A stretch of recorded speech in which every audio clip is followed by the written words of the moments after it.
What you say, what you do, and what you think will tell others something about you.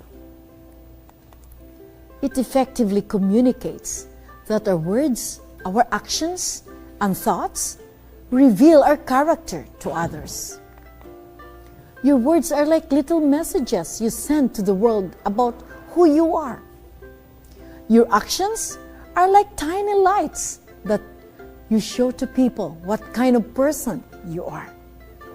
Your thoughts are like the finest granules that shape how everyone sees you. I am inviting you once again for another insightful episode as we discover the power of choices.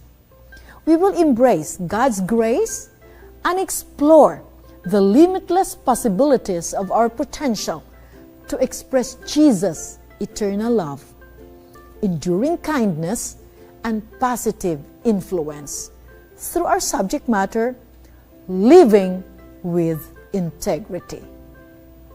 Let us take hold of the wisdom with the promise of a wonderful blessings in Proverbs chapter 20, verse 7, that says, "The righteous man walks in his integrity. His children are blessed after him." This simple yet powerful verse speaks the importance of how we align our actions and character in the principle of Christ. It clearly states that if you choose to be good, your children will be blessed.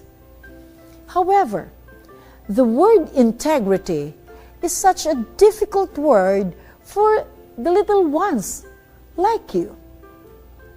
In order to achieve a common understanding of the word integrity, we will refer to its definition from Oxford Languages. It says, "The quality of being honest and having strong moral principles." We will also consider some similar words such as honesty, trustworthiness, fairness, and truthfulness.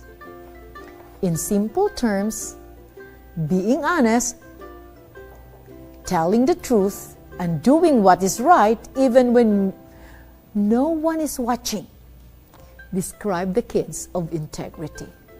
For example, when you find a lost toy, instead of keeping it, you return it to its rightful owner. Even if you are afraid of getting in trouble, you tell the truth no matter what. It also means doing what you say or keeping your promises. My beloved kids, when you have integrity, your friends trust you. Your family becomes proud of you. And it helps make others feel safe and happy around you. Additionally, when you speak fairly and politely, people see that you care about their feelings. On the contrary, using hurtful or mean words can make others feel sad.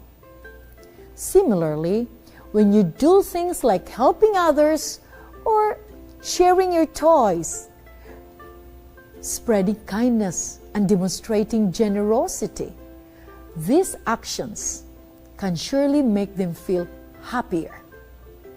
When you do good things, people notice and see you as a good person. Therefore, thinking positively and treating others well can bring joy to everyone. Remember Proverbs 10, verse 9. Again, Proverbs chapter 10, verse 9 states, "Whoever walks in integrity walks securely, but whoever takes crooked paths will be found out." This verse highlights how integrity connects to security, explaining that anyone who uphold moral virtue can walk with confidence and assurance. Once there was a young, beautiful woman, known of her courage and integrity. She presented herself with an aura of bravery and determination, willing to risk her life for the sake of others. One early winter, dressed in her finest clothes, with charm and grace, she sincerely prayed and walked fearlessly towards the royal throne without an invitation. When King Xerxes saw her, he was pleased, and with great delight he declared, "Whatever you ask, Queen Esther, shall be granted to you. Whatever request you make, even half of the kingdom, shall be honored." Then she answered, "If I have found favor with you, your majesty, and if it pleases you, grant me my life. This is my petition. And spare my people. This is my request." This is the famous story of Queen Esther. Her actions not only lead to the salvation of her people, but highlighted the virtue and truthfulness of a woman in a position of influence, showcasing God's faithfulness and providence. This is Auntie Marife, and I am happy to say, have a wonderful day to all the kids around the world.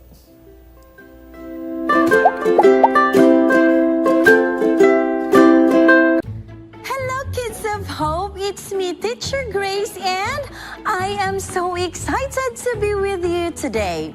Remember, last time we talked about something very important, the power of listening. Our episode was titled, "Listen First, Talk Later." Do you remember the wonderful lessons we learned about being quick to listen and slow to speak? Great! Now, it's time to see how well you've listened. Are you ready for some fun? It's Bible quiz time!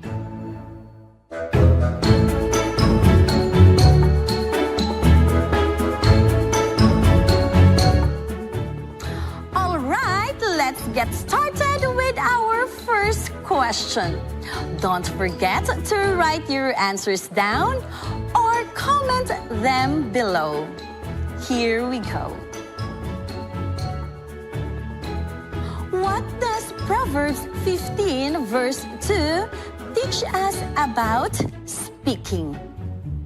What does Proverbs 15 verse 2 teach us about speaking? Letter A, never speak at all. Again, never speak at all. Letter B, speak without thinking. Speak without thinking. Letter C, use knowledge rightly. Again, use knowledge rightly. Letter D, speak as much as possible. Letter D, speak as much as possible. Think carefully. Proverbs 15 verse 2 gives us wise counsel on how we should use our words. For question number 2, who taught Samuel to love and serve Jesus? Again, who taught Samuel to love and serve Jesus? Letter A, Apostle Paul. Letter A, Apostle Paul. Letter B, Priest Eli. Letter B, Priest Eli. Letter C, his mother and father. Letter C, his mother and father. And letter D, his friends. Letter D, his friends. Remember the story of young Samuel, who helped him to grow up loving and serving the Lord. Okay, for question number 3. What is the main message of the story of Samuel? Again, what is the main message of the story of Samuel? Letter A, to sleep early. Letter A, to sleep early.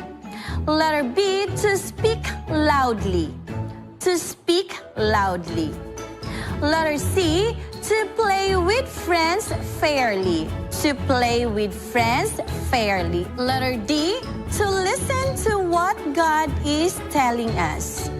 To listen to what God is telling us. Samuel's story has a powerful message for us. What do you think it is? Wow, good job everyone! Are you excited to find out the correct answers? Let's see. For question number 1, what does Proverbs 15 verse 2 teach us about speaking? And the answer is letter C, use knowledge rightly. For question number 2, who taught Samuel to love and serve Jesus? Yes, the answer is letter C, his mother and father. For question number 3, what is the main message of the story of Samuel? And yes, what's the answer? Yes, the answer is letter D, to listen to what God is telling us. Raise your hand if you got the right answers. Fantastic, kids, because you listened well during the Bible talk. You understood the story and got the right answers. I am so proud of each one of you.